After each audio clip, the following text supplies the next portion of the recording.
नमस्कार, बहुत स्वागत है आपका। आप देख रहे हैं धर्मा सन्मार्ग। सोमवार के दिन भगवान शिव की आराधना करने का विधान है और इस दिन शिव जी की अगर विधि विधान से आप पूजा करें तो आपके जीवन के सारे कष्ट ही मिट जाते हैं। वैसे तो रुद्राभिषेक करने का भी विधान है। अब कोरोना वायरस का वक्त है तो आप घर से बाहर मंदिर तो जा नहीं पाएंगे, घर में ही पूजा करेंगे। तो आज हम आपको एक छोटा सा प्रयोग बताएंगे जो आपके जीवन में धन की मुश्किलें, कर्जों की मुश्किलों से बाहर निकलने में मदद करेगा। और ये भी बताएंगे, बहुत सारे दर्शकों का ये सवाल होता है कि क्या अर्पित करें कि मन्नत पूरी हो जाए। तो आज हम बताएंगे कि कौन सी वस्तु अर्पित करने से आपकी मन्नत पूरी होती है। तो चलिए जानते हैं आज विस्तार से। सबसे पहले हम बात करेंगे शिव जी को जो सबसे प्रिय वस्तु है, एक लाइन से। देखिए, अलग अलग वस्तु का अलग अलग महत्व है। अगर आप जल अर्पित करते हैं शिवलिंग पर, प्लेन वाटर, नमः शिवाय का उच्चारण कहते हुए, तो आपका स्वभाव शांत होता है, प्रेम बढ़ता है। अगर आप शिवलिंग पर मिश्री या शक्कर अर्पित करते हैं, अभिषेक करते हैं, तो सुख समृद्धि बढ़ता है। केसर अर्पित करते हैं तो सौम्यता मिलती है। और अगर आप इत्र अर्पित करते हैं तो पवित्र होते हैं आपके विचार। जीवन में गलत कार्यों में या गलत राह पे आप नहीं जाते, भटकाव से बचते हैं। अगर शिव जी को दूध से अभिषेक करें तो आपका स्वास्थ्य अच्छा रहता है। दही से अर्पित करें, अगर शिव जी को दही अर्पित करें तो स्वभाव गंभीर होता है और जीवन में आर्थिक मुश्किलें नहीं होती, भौतिक सुख की प्राप्ति होती है। घी अर्पित करें तो शक्ति बढ़ती है, संतान की प्राप्ति होती है। चंदन अर्पित करें तो व्यक्तित्व आकर्षक होता है, समाज में मान सम्मान मिलता है, यश बढ़ता है। और अगर शहद अर्पित करें तो वाणी में मिठास आती है और साथ ही शत्रु भी शांत रहता है। अगर आप भगवान शिव को भांग या फिर आंकड़े का पुष्प होता है ना, अर्पित करें तो जीवन में जो आपके कमियां हैं वो समाप्त होती है, जीवन के जो खुशियां हैं वो बढ़ जाती है।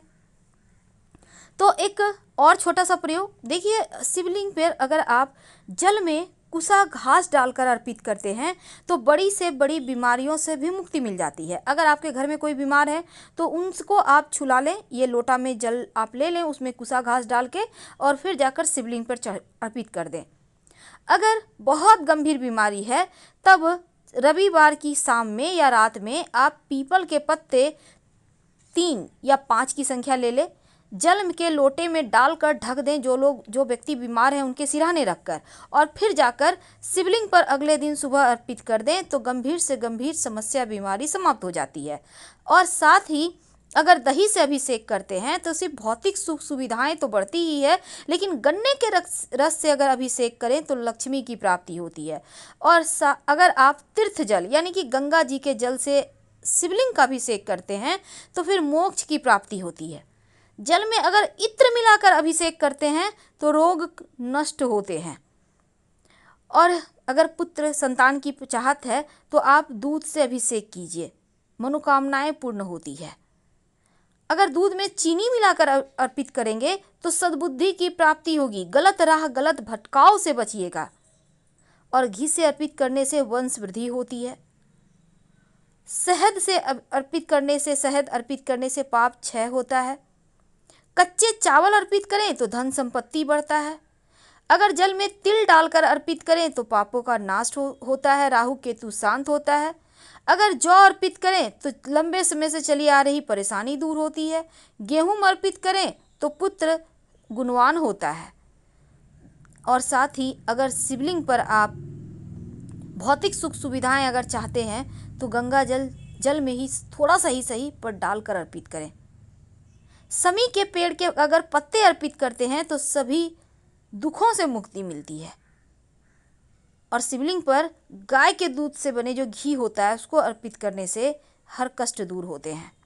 अब हम जानते हैं, ये तो थी कुछ ऐसे प्रयोग जो आपके जीवन की मुश्किलों से आपको बाहर निकालेगा, आपके मनोरथ को पूरा करेगा। लेकिन अगर आप कर्जों में फंसे हैं या फिर आपके जीवन में धन ही नहीं आता है, तब शिव जी को आप कैसे मनाएंगे? अगर बहुत कर्ज की मुश्किल में फंसे हुए हैं, बहुत धन की मुश्किलें हैं, आपको लगता है जैसे अब कर्ज से मुक्ति ही नहीं हो पाएंगे, निकल ही नहीं पाएंगे, लोग लेते तो लाचारी में कर्ज है, लेकिन जब लौटा ना सकें, जैसा कि अभी कोरोना वायरस के वक्त में बहुत सारे लोग कर्ज में डूब चुके हैं। क्या करेंगे? आपको चाहिए होगा 1 लोटा जल, थोड़ा सा पिसा हुआ चावल, थोड़ा सा पिसी हुई हल्दी, और पास में जहाँ भी बरगद का पेड़ है आपको वहाँ जाना होगा। तो जल में 1 चुटकी चावल का आटा जो है वो ले लें, चावल पिसा हुआ, 1 चुटकी हल्दी डाल दें और बटकेश्वर महादेव का नाम लेते हुए बरगद के पेड़ के जड़ में अर्पित कर दें। याद रखिए, बटकेश्वर महादेव का नाम लेते हुए बरगद के पेड़ की जड़ में अर्पित कर दें। यह प्रयोग 3 सोमवार लगातार कीजिएगा। जल अर्पित करने के बाद अनवरत नमः शिवाय का जप करें और थोड़ा सा बरगद के पेड़ की जड़ जो होती है ना, तोड़ कर ले आएं। अब इसको लाल धागे में या तो आप धारण करें या अपने पर्स में रखें, बैग में रखें, आप चाहें तो दुकान में भी रख सकते हैं। ऐसा करने से आपके धन की मुश्किलें समाप्त होगी, कर्जों से बाहर निकल आएंगे और आपको राह मिलने लगेगा आगे बढ़ने का। कई बार शत्रु विरोधी बहुत परेशान करते हैं, आप थक चुके हैं, हार गए हैं, लगता है जैसे सब कुछ खो रहे हैं आपको समझ में नहीं आ पा रहा आप करें तो क्या करें, कैसे इन दुश्मनों से बाहर निकलें, कैसे इनसे बचें। तब एक छोटा सा प्रयोग कीजिएगा। आपके घर के आसपास सफ़ेद आंकड़े का पुष्प का पेड़ होगा, ये रोड साइड भी होता है, झाड़ जंगल की तरह होता है। तो याद रखिए 2 कलर का होता है, एक बैगनी एक सफ़ेद। तो बैगनी वाला आपको नहीं लेना, सफ़ेद आंकड़े का पुष्प का पौधा जहाँ भी है, मान लेते इस सोमवार आपने नहीं कर पाया, कोई बात नहीं, अगले सोमवार कीजिएगा। तो जहाँ भी वो पेड़ है उसके पेड़ के पास जाइए। अब उस वृक्ष से पत्ता तोड़ लें, जितने शत्रु हैं उतने पत्ते तोड़िए। अब उसी पेड़ के दूध से आप जब पत्ता तोड़ेंगे तो उससे दूध निकलता है, उस दूध की सहायता से उस पत्ते पर किसी भी चीज़ से आप लिख सकते हैं, शत्रु का नाम लिखिए और फिर उस पेड़ के मिट्टी में हल्का सा गड्ढा करें और इस पत्ते को, तमाम पत्तों को डालकर कवर कर दें, यानी मिट्टी डाल दें। आपके शत्रु विरोधी शांत हो जाएंगे। 3 सोमवार लगातार करें, बिना किसी से बात किए, बिना टोका टोकी किए कीजिएगा, आपको इसके फल जरूर मिलेंगे। तो इस तरह से आप शिव जी को मनाइए। शिव जी अकेले ऐसे देव हैं जिनकी शरण में जो आ गया उसको फिर कहीं और जाने की, भटकने की आवश्यकता ही नहीं है, वही आपकी नैया पार लगाएंगे।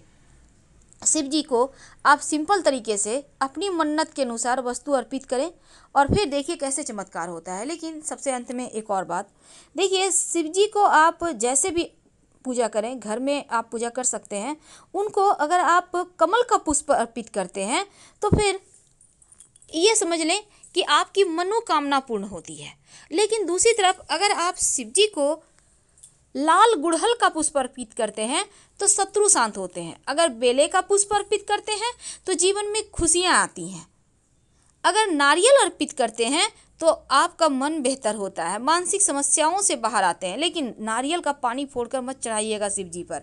गुड़ की डली का भी आप भोग लगा सकते हैं शिव जी को, कोई दिक्कत नहीं है अगर आपके पास तमाम वस्तु नहीं है तो। शाम के समय शिव जी के मंदिर में जाकर एक दीपक जरूर जलाइएगा सरसों के तेल का, उसमें 2 लौंग डाल दीजिएगा। शत्रु विरोधी शांत हो जाएंगे, जीवन की मुश्किलें समाप्त हो जाएगी। बहुत सिंपल है, उनको मनाइए। हम आपसे विदा लेते हैं। हर हर महादेव। धन्यवाद।